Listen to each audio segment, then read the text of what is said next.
جیسے جیسے وقت گزرتا گیا عرفان ایاز کا میلان اسلام کی طرف بڑھتا چلا گیا۔ عرفان کو اس وقت اسلام کی بنیادی باتوں کی سمجھ نہیں تھی کہ اسلام کیا چیز ہے، مگر اسے اسلام سے خاص لگاؤ تھا۔ اسکول میں مسلمان بچوں کو نماز پڑھتے پا کر عرفان کے دل میں بھی امید بھر آئی تھی کہ وہ بھی نماز پڑھے، اور ایک دن اس نے اسکول میں مسلمان لڑکوں کے ساتھ نماز پڑھی تو اسکول میں موجود ایک عیسائی استاد نے عرفان کے والد کو شکایت کر دی۔ گھر میں والد نے عرفان کی بہت پٹائی کی، جس کے خوف سے عرفان نے نماز ترک کر دی۔ یہی وہ وقت تھا جب عرفان کے دل میں شوق اسلام روز بروز بڑھ رہا تھا، اور والد کے ذہن میں اب عرفان باز آ چکا تھا، اور عرفان نے بیرل میں رکھا ہوا قرآن پاک کا ترجمہ مکمل کر لیا۔ عرفان کی اسلام سے محبت کی یہ دلیل ہے کہ اس نے میٹرک کے امتحان میں سب سے زیادہ نمبر حاصل کیے اور سرگودا بورڈ سے فرسٹ ڈویژن میں میٹرک پاس کیا۔ اس کے بعد سرگودا گورنمنٹ کالج سے ریگولر FA میں داخلہ لیا۔ میٹرک تک کی تعلیم میں عرفان نے مشکلات کا سامنا کم ہی کیا تھا، مگر FA کی تعلیم اسے اس لیے دشواری کا سامنا کرنا پڑا کیونکہ یہاں پر نابینا افراد کے لیے خصوصی بیرل کتب موجود نہیں تھی۔ کہتے ہیں کہ قدرت جب بندے سے ایک نعمت لے لیتی ہے تو اس کے عوض بندے کو ایک اضافی نعمت عطا ہو جاتی ہے۔ اسی لیے عرفان نے عقل کا استعمال کر کے دوستوں کی مدد سے اپنے نصاب کو کیسٹ میں ریکارڈ کروا لیا، اور یوں بار بار سننے کے بعد اپنی مشکل کو حل کر لیا۔ امتحانات کے دوران بھی نابینا طالب علم کو 1 سال جونیئر طالب علم کی خدمات اور 45 منٹ کا دورانیہ زیادہ اور الگ کمرہ بھی دیا جاتا ہے، جس کی وجہ سے نابینا طالب علم اطمینان سے اپنا پرچہ حل کر لیتے ہیں۔ عرفان نے بھی اپنے عام امتحانات ایسے ہی پاس کیے، اور اب FA تک کی تعلیم مکمل حاصل کرنے کے بعد عرفان ایاز ملتان چلا گیا، اور وہاں سے اسے نابیناؤں کے اسپیشل اسکول میں نوکری بھی مل گئی۔ چوک کمہار والا کے اس اسپیشل اسکول میں عرفان ایاز اس لیے بھی خوش تھا کہ اسے یہاں مذہبی آزادی حاصل تھی، اور اب اس کے گھر اس کی نمازوں کی شکایت کرنے والا کوئی نہیں تھا، اور نہ ہی اس کے ماضی کا علم کسی کو تھا۔ ملتان کے اسی اسکول میں عرفان نے ذہنی طور پر مکمل اسلام قبول کر لیا تھا، مگر اب تک گھر والوں کو اس کا علم نہ تھا۔ گھر والوں کی لا علمی کو خود عرفان نے لاہور میں نابینا افراد کے سینٹر بلا کر بتا دیا۔ والد نے اس کے اسلام قبول کی کہانی کو تحمل سے تو سن لیا، مگر برداشت نہیں کر پائے۔ اس بات نے عرفان کو اپنے گھر اور تمام خاندان سے جدا کر دیا، اور رشتہ داروں سے دھمکیاں بھی دلوائیں اور دھوکے سے گھر بھی بلوانے کی بھرپور کوشش کی، مگر عرفان ایاز نے گھر جانے سے صاف انکار کر دیا، اور جب رشتہ داروں کی طرف سے خطرات بڑھ گئے تو عرفان ایاز کی زندگی کا مشکل ترین مرحلہ آ چکا تھا۔ اسلام لانے کی خبر عیسائی برادری میں پھیلتی گئی۔ عرفان کے والد نے اسے صاف لفظوں میں کہہ دیا تھا کہ داڑھی منڈوا کر واپس اپنے مذہب پر آ جاؤ، ورنہ میرے دروازے تمہارے لیے بند ہو چکے ہیں۔ ایسے وقت میں پورے علاقے میں کوئی بھی عرفان کے ساتھ موجود نہیں تھا۔ بہنیں، ماں اور بھائی نے بھی ہاتھ کھڑے کر لیے تھے۔ عرفان ایاز نے پوری رات اکیلے گھر کے صحن میں بیٹھ کر بھوک کی حالت میں گزاری، اور صبح گھر والوں کو صاف انکار کر دیا اور گھر سے نکل کھڑا ہوا۔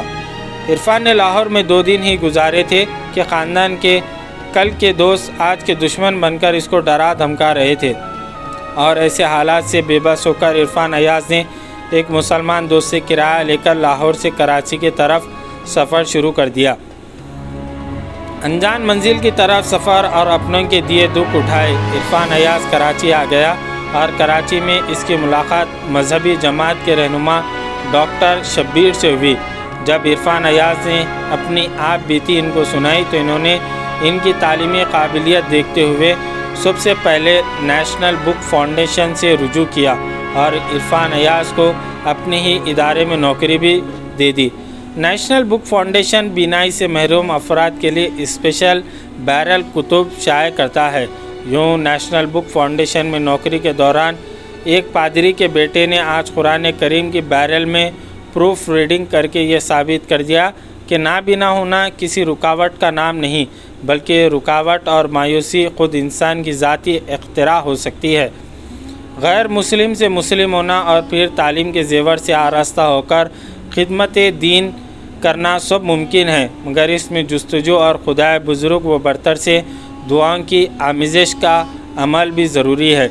عرفان کو نوکری تو مل گئی تھی، مگر اس کے لیے رہائش بھی کسی آزمائش سے کم نہ تھی۔ عرفان کو یونیورسٹی روڈ پر واقع پرانی سبزی منڈی میں ایک ایسا کمرہ کرائے پر ملا جس میں بینا آدمی کا رہنا بھی خاصا مشکل تھا، مگر عرفان ایاز نے اس مکان میں بھی زندگی کو مزید مصروف کرنے اور مشکلات سے نجات کے لیے خرب و جوار کے بچوں کو جزوی وقت پڑھانا بھی شروع کر دیا۔ 2 سال عرفان نے اسی طرح گزار دیے اور 2005 کے آخر میں عرفان نے شادی کے لیے اپنے دوست ڈاکٹر شبیر سے بات کی تو انہوں نے ملتان میں اپنے ایک دوست کے گھر بات چلائی۔ ایسے وقت میں بھی عرفان ایاز کو گھر والوں کی یاد شدت سے آئی، مگر انہوں نے یہ مکمل ذمہ داری دوست کو سونپ دی اور رشتہ دینے والوں نے ڈاکٹر شبیر کی وجہ سے ہاں کر دی۔ یوں 21 مارچ 2006 میں ان کی شادی ہو گئی۔ عرفان کی اہلیہ بھی مذہبی گھرانے سے تعلق رکھتی تھی، اس لیے اس لحاظ سے عرفان ایاز اور ان کا ذہن ہم آہنگ تھا، مگر شادی کے بعد بھی کچھ وقت تک گھریلو مشکلات عرفان اور اس کی اہلیہ کے دامن گیر رہیں۔ عرفان کی اہلیہ نے اپنے والدین کے گھر میں بھی کبھی تعلیم کے علاوہ کوئی گھریلو کام نہیں کیا تھا، جس کی وجہ سے انہیں اب نئے گھر میں کافی مشکلات کا سامنا کرنا پڑ رہا تھا۔ نئے گھر میں دونوں ہی بصارت سے محروم افراد کے لیے شروع میں کافی مشکلات تھیں، مگر عرفان کی اہلیہ نے بڑی سرعت سے گھر کے کام اور کھانا بنانا سیکھ لیا تھا۔ دیگر گھرانوں کی طرح اس گھر میں بھی عرفان اور ان کے اہلیہ کی نوک جھونک معمولی سی ہو جاتی۔ اس کی وجہ عرفان ایاز کے کپڑے تھے۔ بصارت سے محروم اہلیہ ایک کپڑوں کے جوڑے، شلوار اور قمیص کے باہمی ربط میں تمیز بھول جاتی تھی، اور اس کی وجہ سے ایک دفعہ عرفان قمیص اور شلوار الگ الگ پہن کر دفتر چلے گئے، اور دفتر کے دوستوں نے بتایا کہ اس وقت عرفان نے زندگی میں پہلی بار اپنی بے بسی پر اپنے رب سے فریاد کی۔ ایسے ہی باتوں پر عرفان ایاز اور ان کے اہلیہ کے مابین ہلکی پھلکی بحث ہو جاتی تھی، مگر عرفان کی اہلیہ خود ہی عرفان کو منا لیتی، کیونکہ دونوں کے سسرال بہت دور تھے۔ وہ دیگر عام خواتین کی طرح نئے ڈیزائن کے پہناوے پہننے کی قائل ہیں، اور باقاعدہ عرفان کے دوست کی اہلیہ کے ساتھ جا کر اپنے لیے خود شاپنگ بھی کرتی ہیں۔ عرفان کی اہلیہ بھی پورا دن گھر کے کام کاج کرتی، اور عرفان ایاز کے دفتر سے آنے کے بعد بصارت سے محروم دونوں میاں بیوی لوڈو بھی کھیلتے تھے، اور عرفان ایاز کو ادبی اور علمی کتابوں کے ذوق اور مطالعہ اس قدر ہے کہ وہ روزانہ ان کا مطالعہ سماعت ضرور کرتا ہے، اور یہی شوق سب ان کی اہلیہ کو بھی ہو گیا۔ عرفان ایاز کی اہلیہ جب بھی اپنے میکے ملتان جاتی تو اسے اور عرفان کو بہت داد ملتی، اور وہ سب عرفان کی اہلیہ اور اس کے کپڑوں اور دیگر اشیاء کو دیکھ کر بہت حیران اور خوش ہوتے ہیں کہ عرفان نے ان کی بیٹی کو بہت خوش رکھا ہوا ہے۔ عرفان کی طرح اس کی اہلیہ نے بھی مشکلات کا بہت سامنا کیا۔ عرفان کی اہلیہ ان کے دفتر چلے جانے کے بعد گھر میں اکیلے ہی ہوتی تھیں۔ عرفان ایاز کا اپنی اہلیہ پر بہت اعتماد ہے، اور معمولی باتوں کے بعد بھی ان کی آپس میں مثالی محبت کا رشتہ اس حد تک مضبوط ہے کہ اس نے عرفان کو دوسری شادی کی بھی اجازت دے دی، جبکہ اس پر ان کے خاندان والوں نے خوب احتجاج کیا تھا، مگر اس نے عرفان کا ساتھ دیا اور عرفان کے ایک دوست کے گھر سے 1 مئی 2011 کو دوسری شادی کروا دی۔ عرفان کی دوسری شادی میں بھی ان کے کوئی رشتہ دار شریک نہیں ہوئے۔ عرفان کی دوسری شادی میمن برادری سے ہوئی۔ میمن سسرال کی طرف سے بھی عرفان ایاز کو بہت عزت دی گئی۔ عرفان کی دوسری اہلیہ نے بھی BA تک تعلیم حاصل کی ہوئی ہے۔ دوسری اہلیہ کے گھر والے بھی خدشات کا شکار تھے کہ عرفان کا برتاؤ ان کی بیٹی سے کیسا ہوگا، مگر عرفان ایاز نے دوسری شادی کے بعد ان کے خدشات کو بھی دور کر دیا۔ عرفان کو دوسری اہلیہ کی تیار کی گئی کھوسا ڈش بہت پسند ہے، اور پہلی بیوی کے ہاتھوں کے بنائے ہوئے جھینگے بھی وہ شوق سے کھاتے ہیں، جبکہ اس سے پہلے انہوں نے کبھی جھینگے نہیں کھائے۔ نہ ہی عرفان کو پسند تھی۔ عرفان کی دوسری اہلیہ بھی شوق سے کپڑے بنواتی ہیں اور نئے ڈیزائن بھی عام خواتین کی طرح ہی پسند کرتی ہیں۔ عرفان ایاز اپنی دونوں بیویوں کو ان کی پسند کے کپڑے وغیرہ دلاتے ہیں۔ عرفان کی دوسری بیوی کو بھی مہندی کا خاص شوق ہے۔ عرفان ایاز کی دونوں بیویاں اپنے گھر میں عام خواتین کی طرح زندگی گزارتی ہیں۔ انہیں اب یہ خیال بھی نہیں آتا کہ ان کی نظریں نہیں ہیں۔ ان تینوں افراد کی قوت بصارت سے محروم ہونے کے باوجود گھر میں کسی بھی چیز کو ایک جگہ رکھنے کے بعد اسی جگہ سے اٹھاتے ہیں۔ ایک گھر میں 2 سوکنے ہونے کے باوجود گھر میں کبھی لڑائی نہیں ہوئی۔ عرفان کی دونوں بیویاں بھی اس بات پر متفق ہیں کہ ان کے گھر میں باہمی خوشگوار ماحول میں بڑا عمل دخل ان کا آپس میں اعتماد ہے۔ عرفان کی دوسری بیوی نے کوکنگ کا کورس بھی کیا ہوا ہے۔ ایاز کا کہنا ہے کہ ان کا ذاتی مشاہدہ ہے کہ دوسری شادی کرنے سے گھریلو معاملات میں کوئی فرق نہیں پڑتا۔ ان کا کہنا ہے کہ ان کے معمولات زندگی پہلے سے کہیں بہتر چل رہے ہیں۔ انہوں نے ایک ختم ہوتی سنت کو زندہ کیا، اس لیے ان کے معمولات میں کوئی فرق نہیں پڑا بلکہ دوسری شادی سے ان کو فائدہ ہوا۔ عرفان ایاز اپنی تعلیم کے بارے میں بتاتے ہیں کہ ہمارے 2 طریقے ہمیں تعلیم کے پہلے اور مشہور طریقے بیرل ہے اور دوسرا آڈیو ہے۔ ان کا کہنا ہے کہ ٹال نامی سافٹ ویئر کی مدد سے ان کے لیے کمپیوٹر اور موبائل فون کا استعمال بھی بہت آسان ہو گیا اور حالات سے باخبر رہنے کے لیے وہ مختلف سروس سے استفادہ کرتے ہیں اور اخبارات میں اہم رپورٹس، فیچرز اور کالم وغیرہ کے لیے باقاعدہ کسی دوست کی خدمات حاصل کرتے ہیں اور پھر آڈیو میں ان کو ریکارڈ کر کے اس کی MP3 بنا کر اسے اپلوڈ کر دیتے ہیں تاکہ اسے دوسرے بہت سارے بینائی سے معذور افراد فائدہ اٹھا سکے۔ عرفان ایاز نے بصارت سے محروم افراد کے لیے اسلامک ویژن نامی ایک لائبریری بھی بنائی ہوئی ہے اور اب وہ جماعت الدعوہ کے نابینا افراد کے لیے بنائے گئے شعبے کے ساتھ مل کر خرطبہ.com کے نام سے ایک وسیع لائبریری استعمال کرنا چاہتے ہیں۔ اب وہ عمران بھٹی کے ساتھ مل کر احادیث کی جملہ کتب جن میں نمایاں صحاح ستہ کی ریکارڈنگ کروا رہے ہیں اور ان کو MP3 بنا کر اس کو اپلوڈ کریں گے تاکہ دیگر بصارت سے محروم لوگ استفادہ کر سکے۔ عرفان ایاز کا کہنا ہے اس نے اکیلے ہی یہ کام بھی اپنی بساط کے مطابق شروع کیا تھا، مگر کچھ دن قبل ان کے گھر سے لیپ ٹاپ چوری کر لیا گیا جس کی وجہ سے اس میں موجود 50 GB ڈاٹا بھی ختم ہو گیا۔ عرفان ایاز کے مطابق اس نے نسیم حجازی کی مکمل کتابیں پڑھی ہے۔ کرنل محمد خان، اشفاق احمد، بانو قدسیہ، ممتاز مفتی کی جملہ کتابیں اس نے پڑھ رکھی ہیں۔ بصارت سے محروم عرفان ایاز نیشنل بک فاؤنڈیشن میں قرآن کریم اور اس کے ترجمے کی مکمل پروف ریڈنگ بھی کی ہے اور دیگر بہت سی اسلامی کتب کی بھی پروف ریڈنگ کر چکے ہیں۔ عرفان ایاز انٹر تک تعلیم حاصل کرنے کے ساتھ ساتھ teacher training course, typing course, telephone operating course اور کمپیوٹر لٹریسی کورس بھی کیے ہیں۔ عرفان ایاز کا کہنا ہے وہ PAB پاکستان ایسوسی ایشن آف دی بلائنڈ کے ممبر ہیں۔